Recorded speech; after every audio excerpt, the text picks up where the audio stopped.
Hello, everyone. Good afternoon, or good evening, or good morning, wherever you're at in the world today. I am Dr. Tony. I am your mentor for success and satisfaction in all things life that are actually meaningful, so that we can live lives that feel meaningful and fulfilling to each of us, and therefore do the work that we're here to do, love the way that we are here to love, and be who we desire to be. So I'm glad you're here with me today.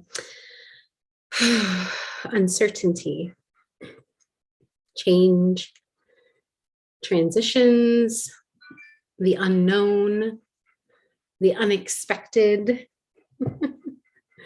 variations of those terms. So dare I say, all of us have navigated or are navigating something along those lines in some way, shape, or form, in some capacity in our lives, whether it's personal, whether it's professional, whether it's a bit of both. And some are feeling weighed down or just really deeply impacted by the change or the transitions or the uncertainty or the unknowns or the unexpected right now. There's a lot of that going on, right? In fact, almost 13 years ago, I went into labor a few weeks early before my due date. 9 years ago, I went into labor 6 weeks early at 34 weeks pregnant.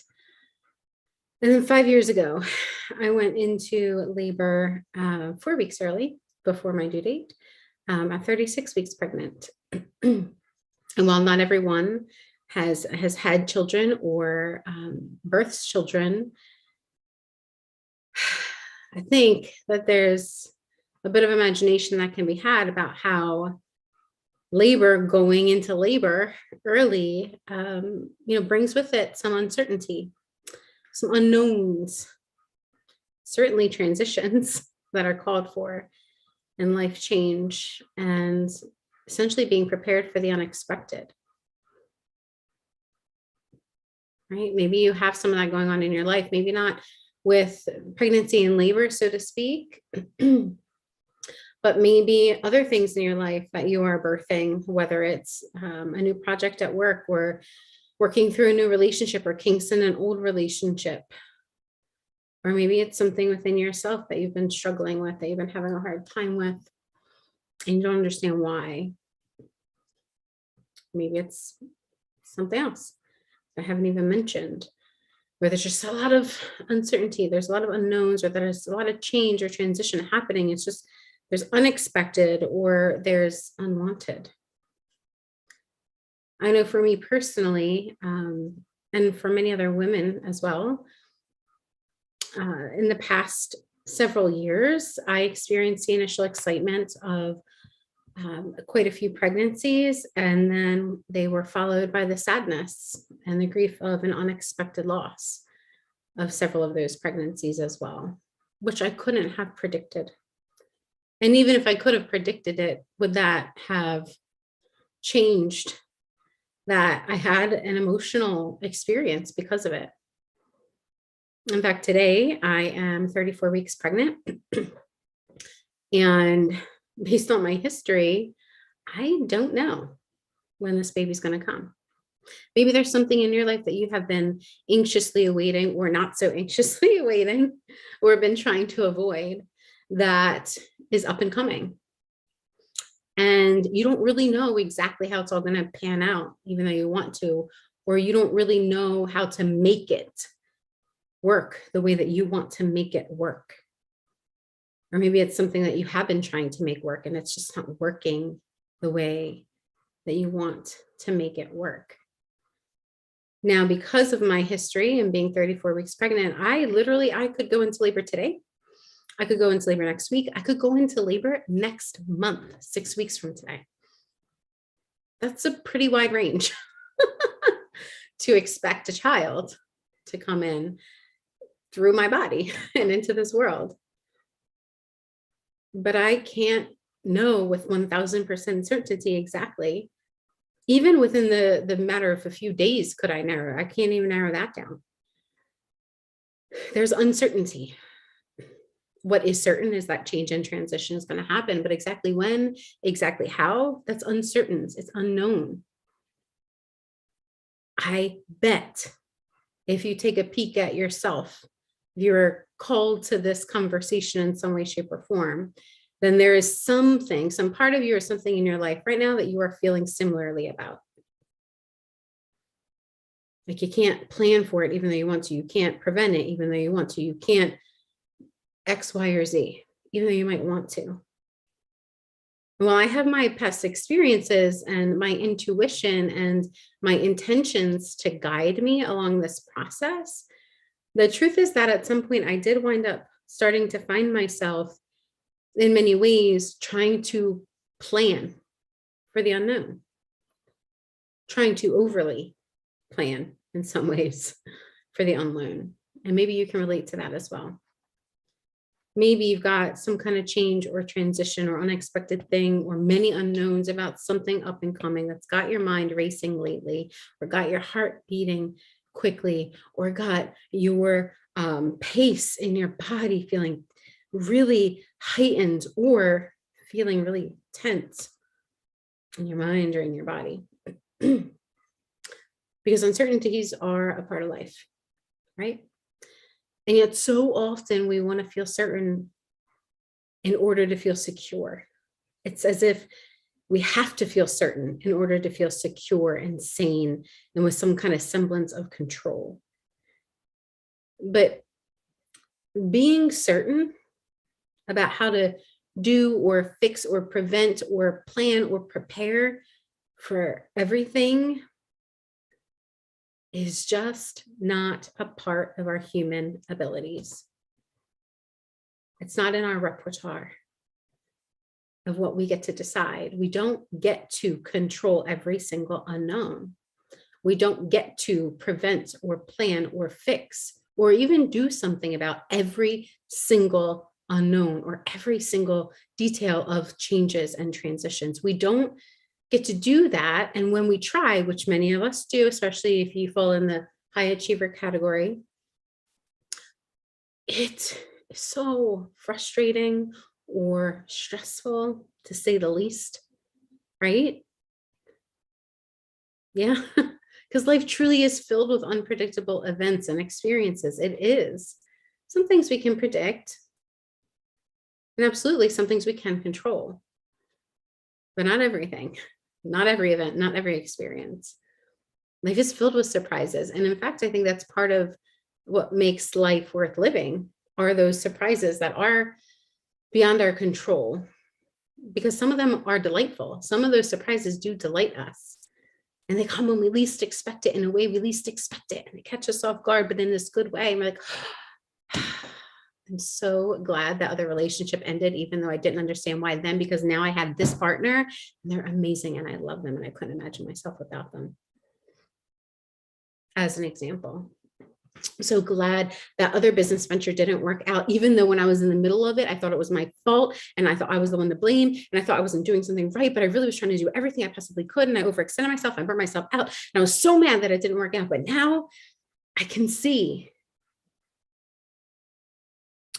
that this surprise that has come into my life with this new business venture or this new avenue for my career, it's only been able to come. I've only been able to see it and allow it and experience it because I finally let go of that. And so some of those surprises do delight us. Now, of course, some of the surprises, the unpredictable events and experiences in life, they don't delight us.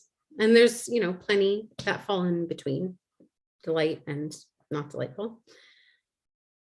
But to deal with the unexpected, we so often believe that we should know how to take control, how to grab it by the reins and make it, force it to turn out the way we think it should turn out, to go the way we think it should go, for all the details to be the way we think all the details should be, to do our best, to over-prepare and or spread ourselves thin or spend a ton of time and energy planning to the nth degree with all of these contingencies because we don't know it all and can't predict it all. And so we're trying to think of all the possible predictions, trying to plan for all of them. It's exhausting just talking about it, even though I've done it before. I know that in the end, in the long run, I should say, it's not sustainable and it doesn't feel fulfilling, that kind of way of doing things. And so we can so often believe that we need to take control of it all in order to be doing life right and to keep things in line to prevent chaos. And indeed, don't get me wrong. I mean, there are benefits to planning and preparing when and where we can, especially when we know something is coming up, right? It's not that that's bad or wrong to want to plan and prepare for things here and there, or even to generally have a predisposition to want to plan and prepare, right? So for example, I've gotten baby clothes out of storage. I've washed them, I've folded them, I've made sure to have a box of diapers and wipes that are going to be, the newborn size for when the baby does arrive, whenever that might be. Because even though I can't know exactly when or even where I'll be when this baby arrives, I do know that I'll need those essentials once we get home. Once me and this baby and our family are all together, we're going to need those essentials. And so that is something I can prepare for, right? But beyond that, all of the details of my birth planning process, they become really obscured when I get super caught up in how to make them all fit in the way that I think they should be, or try to predict or plan for all the possible contingency plans I need to create in case the baby comes at this age, or in case the baby comes at this age, or in case the baby comes when I'm here, in case the baby comes when I'm here, or because the plethora of uncertainties that are involved are I can't calculate them all. And even if I could, what a waste of time, because you can't know. You just can't know it all. And you can't predict how to plan for all of it or prepare for all of it all of the time. It is exhausting. Now, I could push really hard to plan things out ever so precisely. Like I really wanted for this fourth baby to be able to have an at-home water birth with me. I wanted to be able to do that. It's something that I actually had wanted previously, and it is something that I wanted to be able to do with this baby. But due to my history of preterm births, I wasn't able to securely and with certainty plan for that. Because if this baby comes too early, which my last two have, then it wouldn't be safe to have this baby at home. I don't have the medical supplies, the oxygen mask. I don't have what that baby would need if it came early and needed medical intervention, right? However, if I were to go to term, which again, I can't predict, but if I were to go to term, then I could have had a midwife come and deliver the baby at home with me and do a water birth and do all of those things. But by the time I find out if this baby's going to be full term, it'll be too late to get a midwife at that point. Then again, I could create another contingency plan for a hospital birth at this new hospital because we recently moved, or this new place. I could create contingency plans for the different gestational ages of where the baby may be at, if I do have it at this hospital or this hospital, or if this person can be there, or if this person can't. Oh my gosh. I mean, there's just so many unknowns. There's many unknowns for you too, with that thing that you're thinking about for you right now, right? There's going to be different exceptions for what I want, depending on whether the baby's premature or the baby's full term. And maybe for you, there's going to be different expectations or different exceptions for what you want to happen if this particular thing goes this way or this particular thing goes this way. And it's like, man, oh man, how easy is it to just go down that rabbit hole of trying to figure out all of the contingencies, plan for, predict, over prepare for all of the possibilities of the unknowns, of the uncertainties. And for what? Out of fear? Because guess what? I did start at some point planning, like I said, kind of like a bunch of contingency options for if the baby were to come at different gestational stages. And when I first started with those options, it was helpful. But at some point, I allowed myself to go down the rabbit hole because I became overly focused of trying to overly plan and prepare, trying to plan too many details with too many uncertainties, that it became too much. It no longer served me. It no longer was helpful. I'd crossed the line between it being helpful to it being harmful, because overwhelm and stress is not helpful. It's harmful for all of us, especially if it's going on for an extended period of time. And so the rabbit hole was causing me more stress rather than ease, which wasn't what I wanted. And I know that you know what I mean. Haven't you been down the rabbit hole? Maybe you even are in the rabbit hole right now. That's okay. It happens. But we cannot be very productive or helpful or even clearly and confidently plan and prepare when we're in the rabbit hole. We can't. Brains don't work that way. Right? So one of the things that I did, knowing that I can't plan for all of the unknowns, all of the uncertainties, I can't plan for all of them. Of course, I can plan for what I can plan for, and I can let that be that. Right? But also what I can do is I can be clear on my intentions. And by intentions, what I mean is how I want to experience whatever it is that I'm thinking about. So for me, it's just pregnancy and birth, but for you, maybe it's personal, maybe it's professional.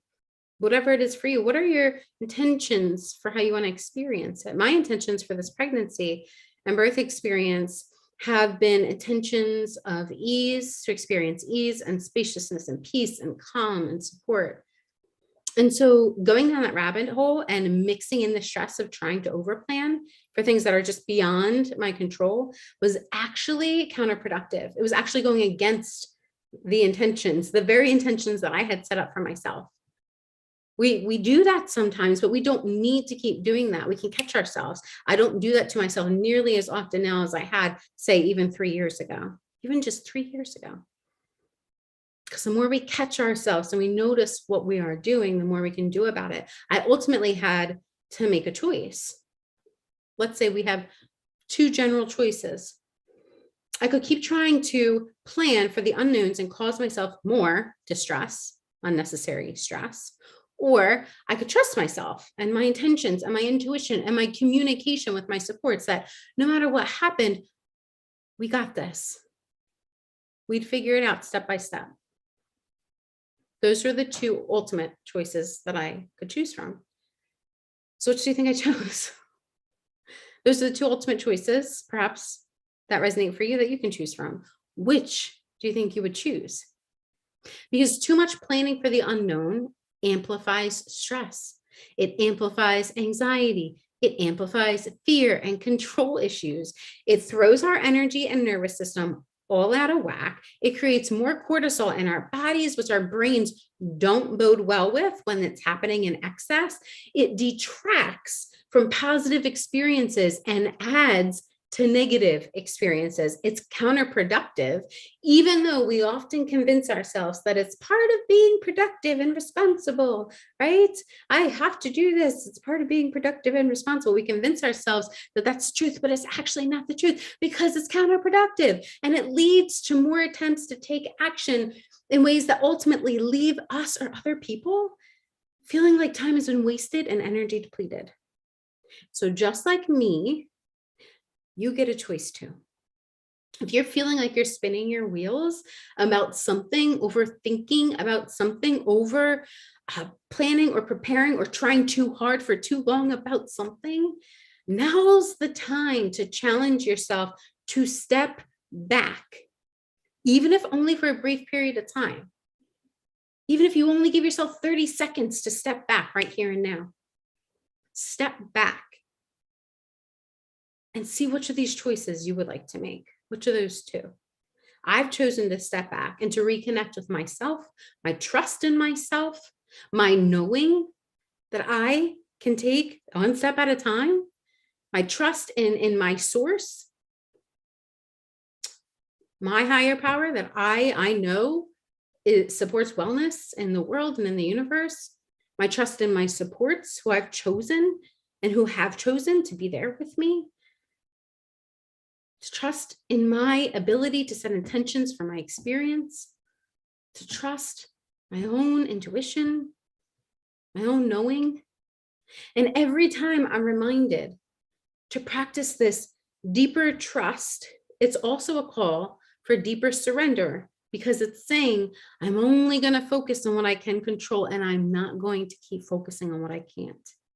I'm not going to overplan for the unknown. I'm not going to try to over prepare for the unknown, because I know that it is working against me and what I want and what is healthy for me. No matter what area of my life I practice this in, doing this practice of checking in with myself and asking myself this line of questioning and making this choice, it helps every single time. It truly, truly helps. And it allows for more ease and more answers to flow my way, because my stress levels aren't blocking it all. My defense or distress isn't blocking it all. Your defense and your distress isn't going to block all of the ease and the solutions that want to come your way, right? The same is true for you and for me. It's not just me. This is a universal truth for all humans. Now, don't get me wrong. I still have dreams, desires, plans, but I don't need to overplan or over prepare or over control anything or anyone. Not the uncertainties, not all the unknowns. I don't need to do that right now. I don't even need to try to do that, because I know that I'll be able to take whatever the next step is whenever it presents itself, and that will be enough for now, a bit at a time. In fact, it'll be more than enough. And that leaves me filled with more ease and more spaciousness, more peace, more clarity, more flow, more certainty, and more positivity in general, which leads to more confidence. Because in this process of life, there's a time to plan, but there's a time to trust. Both are needed. And keeping them in balance with one another changes everything. So check in with yourself if you want. This is your opportunity. Where might you be trying to overplan or over prepare or over control the details of something or someone else, some kind of unknown, uncertainty, or upcoming change or transition? And is any part of you willing to try and refocus on who and what you can trust, on what you can actually do just in this moment right here, right now? So the stress of over planning or over preparing or overdoing or over controlling, so the stress of all of that, the stress of the unknown and the uncertainties, so that stress doesn't take up so much space and energy from you and for you. Only you can decide. If you want to leave a comment below and let us know where you're at with all of this. Any questions, comments, or contributions are always welcome when they are for the greater good of yourself and those around us. So I please welcome those. Go ahead and leave those below. And until next time, I hope you have an amazing day. Thank you so much for sharing your precious time with me here today. I always enjoy these conversations.